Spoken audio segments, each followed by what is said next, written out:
நான் உங்க பேச்ச கேட்டுருக்கணும். உங்க பேச்ச நான் கேட்காம போனது தான் என்னுடைய வாழ்க்கையில நான் பண்ண மிகப்பெரிய தப்பு அப்படின்னு சொல்லிட்டு, ஆக்டர் ஜெயம் ரவி வந்து தன்னுடைய அப்பா, அம்மாவ பத்தி பேசியிருக்காரு. அது மட்டும் கிடையாது. என்னுடைய கல்யாணம் ஆகும்போது அவங்க என்னுடைய கால்ல விழுந்து கெஞ்சினாங்க. "அந்த குடும்பம் வேணாம். அந்த குடும்பம் உனக்கு செட் ஆகாது. தயவுசெய்து சொல்றத புரிஞ்சுக்கோ" அப்படின்னு சொல்லிட்டு என்கிட்ட பல நாள் கெஞ்சினாங்க. ஆனா ஆர்த்தி ரவி வந்து அப்போ வந்து கைய அறுத்துக்கிட்டு எமோஷனலா பண்ண ட்ராமால நான் ரொம்பவும் நம்பி, அவங்க என்ன ரொம்ப உயிருக்கு உயிரா நேசிக்கிறாங்க அப்படின்னு சொல்லிட்டு தான் நான் அவங்கள திருமணம் பண்ணேன். ஆனா எங்க அப்பா, அம்மா சொன்ன மாரியே இப்ப என்னுடைய வாழ்க்கையில ஒவ்வொரு விஷயங்களும் நடந்துட்டு இருக்கு. அவங்க என்ன ஆசீர்வாதம் பண்ணும்போதே நாசமா போயிடுவ அப்படிங்கிற மாரி சொல்லி தான் என்ன ஆசீர்வாதம் பண்ணாங்க. அந்த மாரியே என்னுடைய லைஃப் நாசமா போயிடுச்சு. நானும் நாசமா தான் போயிட்டேன். நான் இப்ப எந்த விதமான சந்தோஷத்துலயும் கிடையாது.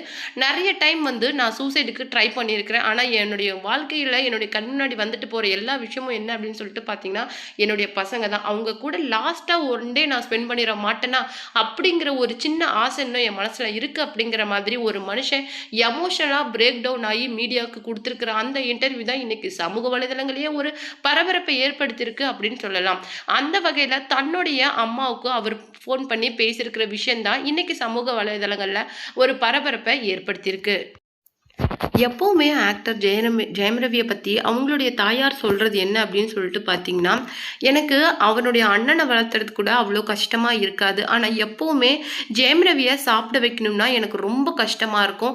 வெஜிடபிள்ஸ் அப்படிங்கிறதே அவனுக்கு ரொம்பவுமே பிடிக்காது. அத எப்படியாவது அவனுக்கு குடுத்துறணும் அப்படின்னு சொல்லிட்டு, நானே நெறைய வந்து யோசிச்சு நெறைய டிஷ்ஷஸ் ட்ரை பண்ணுவேன் அப்படிங்கிற மாதிரி ஒரு இன்டர்வியூல அவங்களுடைய மதர் வந்து சொல்லியிருந்தாங்க. அதுக்கு ஜெயம் ரவி என்ன சொல்லியிருக்காரு அப்படின்னு சொல்லிட்டு பார்த்தீங்கன்னா, எனக்கு உண்மதான் எனக்கு வெஜிடபிள்ஸ்னா சுத்தமாவே புடிக்காது. ஆனா, வெஜிடபிள்ஸ் வந்து இருக்கிற மாரியே தெரியாது. அம்மா ஆனா ஏதாவது ஒரு டிஷ்ல அது எப்பவுமே என்ன இன்ஃப்யூஸ் பண்ணி குடுத்துக்கிட்டே இருப்பாங்க.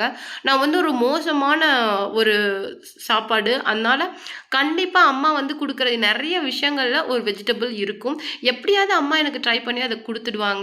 ஸோ, அதனால என்னுடைய நெறைய விஷயங்கள், என்னுடைய நெறைய டார்ச்சர்கள அம்மா பொறுத்துட்டு இருந்திருக்காங்க.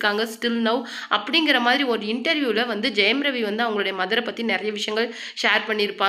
அத தொடர்ந்து வந்து இப்போ அவங்க குடுத்திருந்த அந்த இன்டர்வியூல என்ன சொல்லியிருந்தாரு அப்படின்னு சொல்லிட்டு பார்த்தீங்கன்னா, இந்த மாரி அவங்களுடைய பேச்ச நான் கேட்டுருக்கணும். மேபி அப்பா, அம்மாவோட பேச்ச நான் மதிக்காம போனதுனால தான் இன்னைக்கு நான் இந்த அளவுக்கு சஃபர் ஆகுறேன். நானே என்னுடைய வாழ்க்கைய முடிச்சுக்கலாம் அப்படிங்கிற அளவுக்கு நான் போயிட்டேன்னா, அதுக்கு காரணம் அன்னைக்கு நான் எடுத்த அந்த தவறான முடிவு தான். என் மேல உயிருக்கு உயிரா இருக்கிறாங்க, என்ன லவ் பண்றாங்க அப்படின்னு சொல்லிட்டு எவ்ளோ எமோஷனல் ட்ராமா கையெல்லாம் அறுத்து காட்டி, என்ன அவ்ளோ லவ் பண்றேன் அப்படின்னு சொல்லி, நீ இல்லைன்னா நான் செத்துடுவேன் அப்படின்னு சொல்லிட்டு என்ன கார்னர் பண்ணி என்ன அப்ப லவ் பண்ண வச்சாங்க. அது மட்டும் இல்லாம கல்யாணமும் அப்படி ஒரு தர்ம சங்கடமான நிலையில தான் ஏற்பட்டுச்சு. ஆனா, அப்ப ஆர்த்தி மேல இருந்த எனக்கு ஒரே ஒரு விஷயம் என்ன அப்படின்னு சொல்லிட்டு பார்த்தீங்கன்னா, நான் இல்லைன்னா ஆர்த்தி இறந்துருவாங்க அப்படிங்கிற ஒரே விஷயம் தான். அதுக்காக தான் அந்த விஷயத்துக்காக நான் எல்லாத்தையுமே தூக்கி போட்டுட்டு வந்தேன். என்னுடைய பேரண்ட்ஸ், என்னுடைய குடும்பம் அப்படின்னு சொல்லிட்டு. ஆனா, அதுக்காக நான் இப்போ சஃபர் ஆகுறேன். என்னுடைய கடைசி ஒரு ஆசை என்ன அப்படின்னு சொல்லிட்டு பார்த்தீங்கன்னா, அம்மா என்ன மன்னிச்சுடுங்க. என்ன தயவு செய்து மன்னிச்சுடுங்க.